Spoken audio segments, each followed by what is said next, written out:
There is a clock in Times Square. This clock does not count time. It counts money. And it never stops.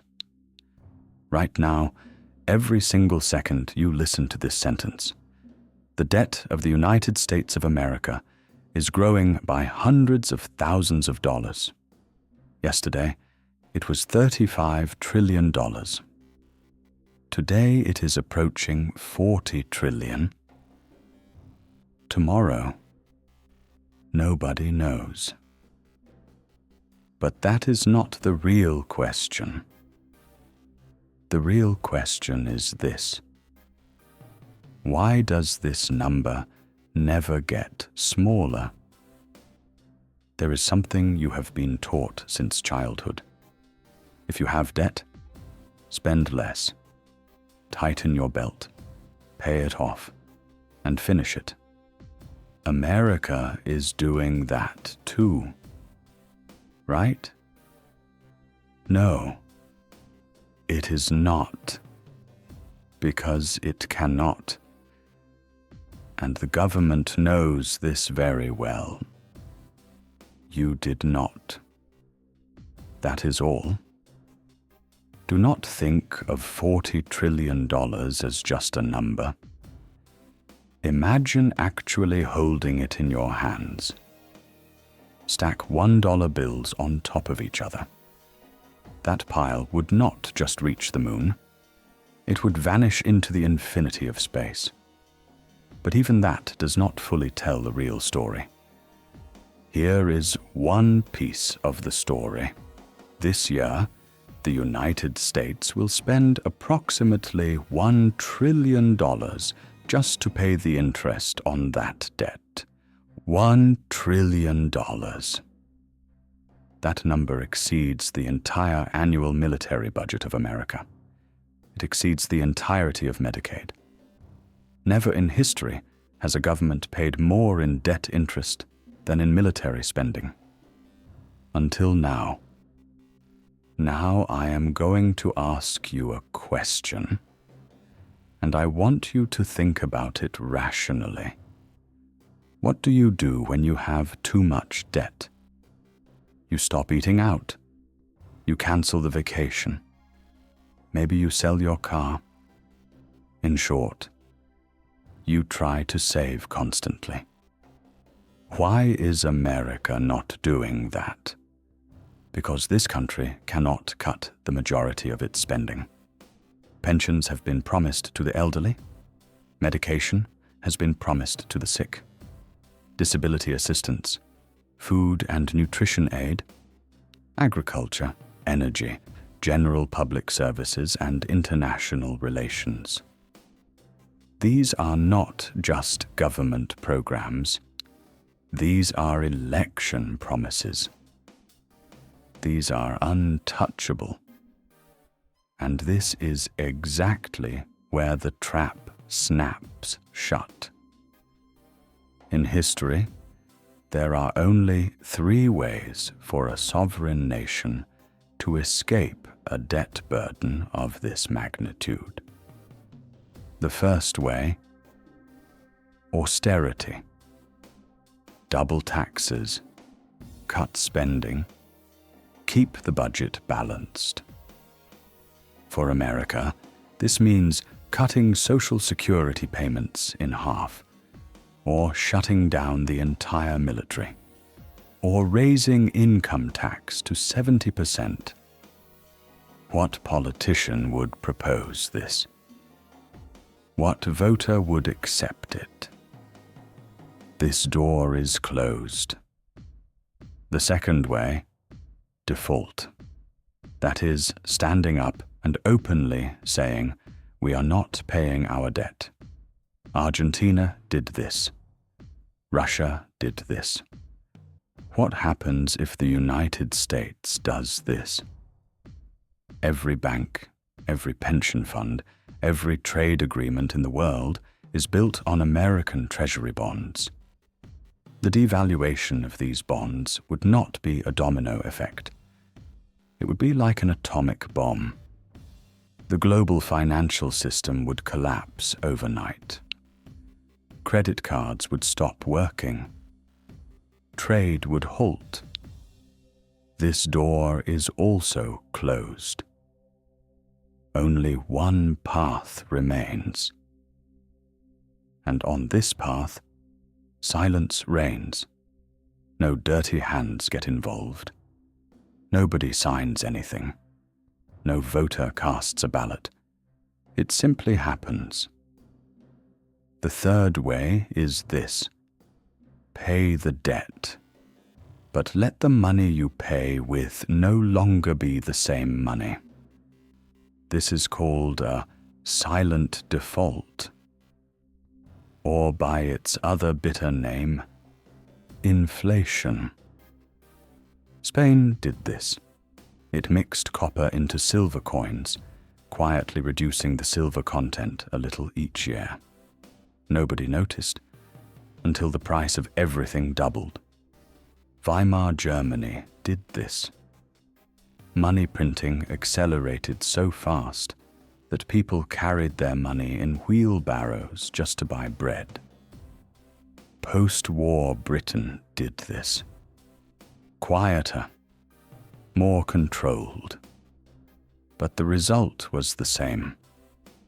And now, America is doing this. If there is $40 trillion in debt, and inflation is 5%, the real value of that debt shrinks by $2 trillion every year, without a single tax increase, without a single program being cut. So, where did those $2 trillion go?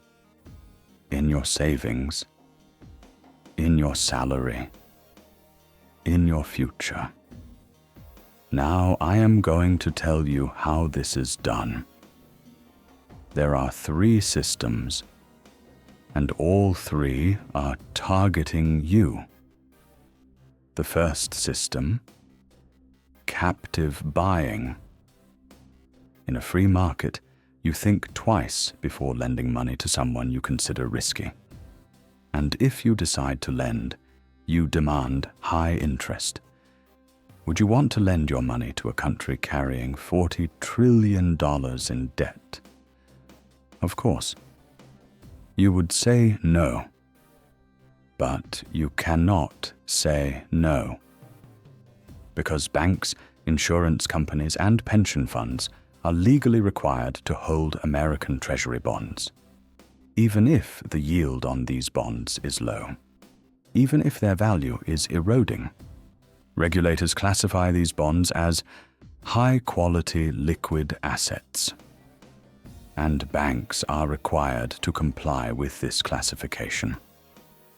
When your pension fund buys government bonds, without you even knowing, your money has been lent to this country. They are taking you captive, but they are not letting you feel that you are captive. The second tool, a broken compass. How do we measure inflation?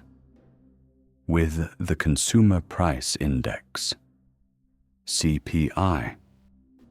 Social Security payments are tied to this index. If inflation hits 10%, the government is required to pay 10% more. For this reason, a multi-billion-dollar incentive has been put into place. Keep this index lower than it really is. Since the 1980s, the calculation method for CPI has been quietly rewritten. Now the thinking goes like this. If steak gets expensive, you tighten your belt and choose a hamburger instead, so your cost of living has not increased that much. In other words, this index tracks the price of hamburgers, not steak. If a car gets 20% more expensive, but new safety features are added, the government says, "You actually got a better car." the price did not really go up that much. If the 1980 calculation method were being used today, the official inflation figure would be much higher. The government is telling you the wrong number for your own cost of survival, and it is forcing you to keep saving constantly. The third tool, taking the central bank captive. For 40 years, the Federal Reserve was independent. Even if it hurt the economy, it would raise rates to suppress inflation. That is no longer possible.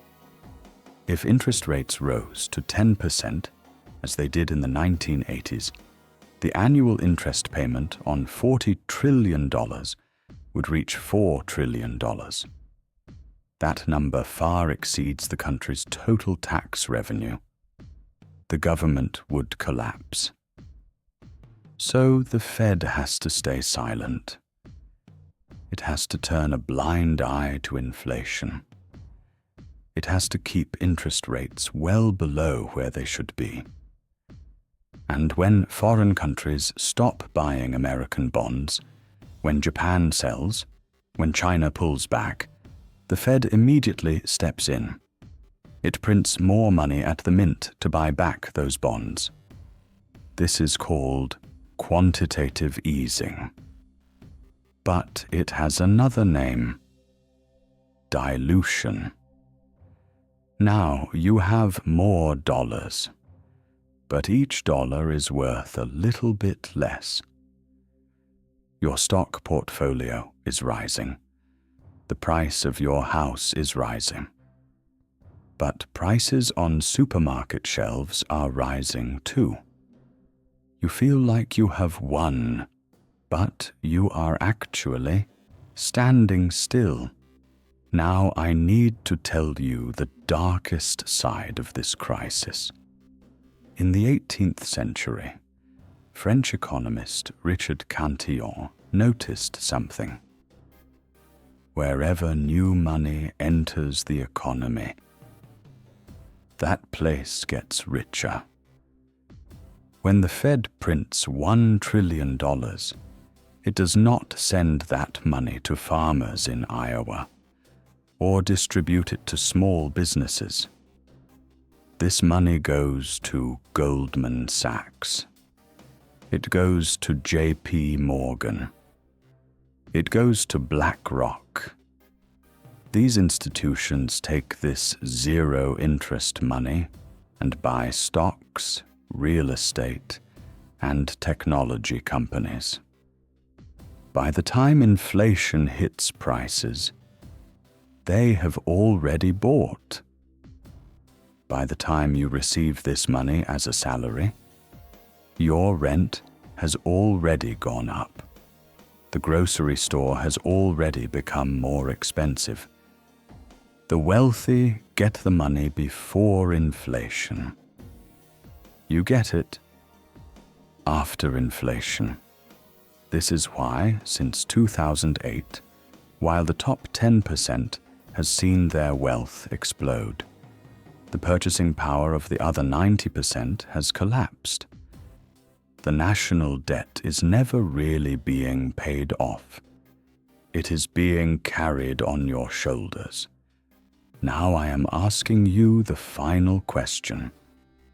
While all of this was happening, what were you doing? You were setting aside money from your salary and saving it. You were earning 4% interest. You were saying, that is a nice return.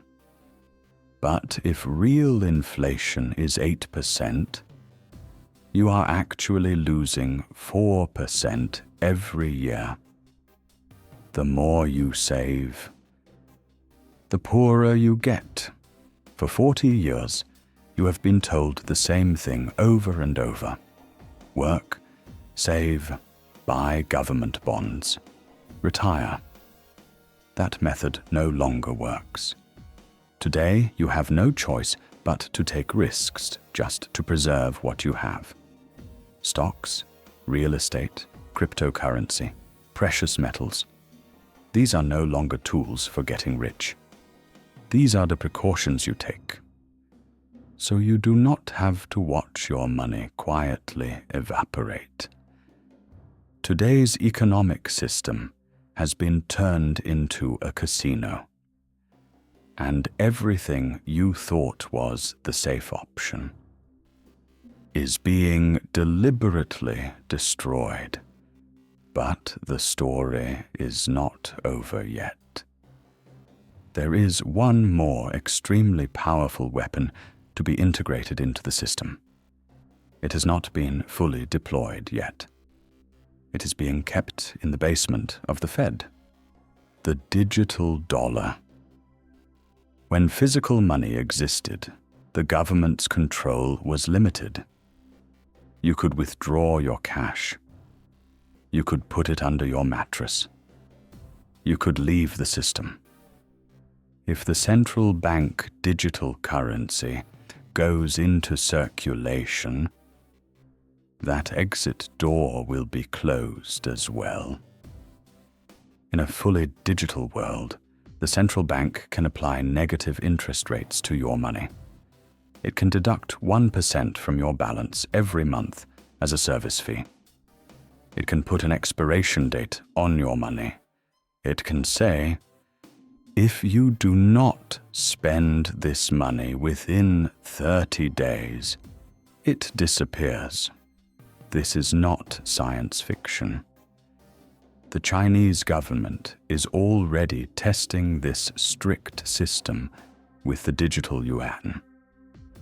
Physical cash is the last fortress, and it is unfortunately on the verge of being torn down. Now let us look back. $40 trillion. This number will never be paid off. At least, not in today's terms. History tells us this.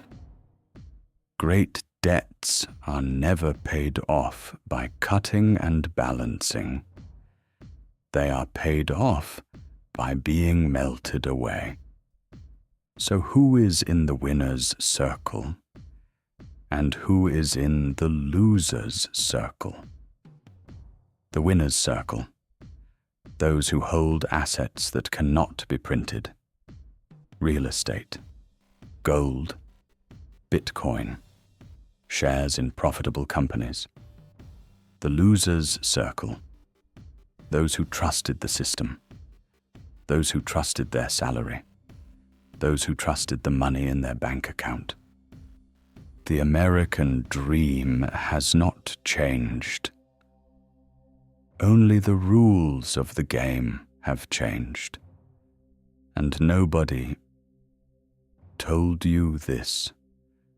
But what I have to tell you is not over yet. When those who manage the economy are truly backed into a corner, even these silent tools can become insufficient. Then the law gets changed. In 1933, Franklin Roosevelt did exactly that. He made it a crime to own the world's safest haven, the one asset that protected citizens from inflation, gold, under the threat of 10 years in prison. In the next episode, I will tell you the rest of this story. Who escaped, what legal loopholes were used, and how, thanks to that legal precedent still valid today, the state can seize your Bitcoin, your gold, and your retirement account. If you want to learn whether your financial life is truly secure, and know what really happened in the reality of history, do not forget to subscribe and like this video.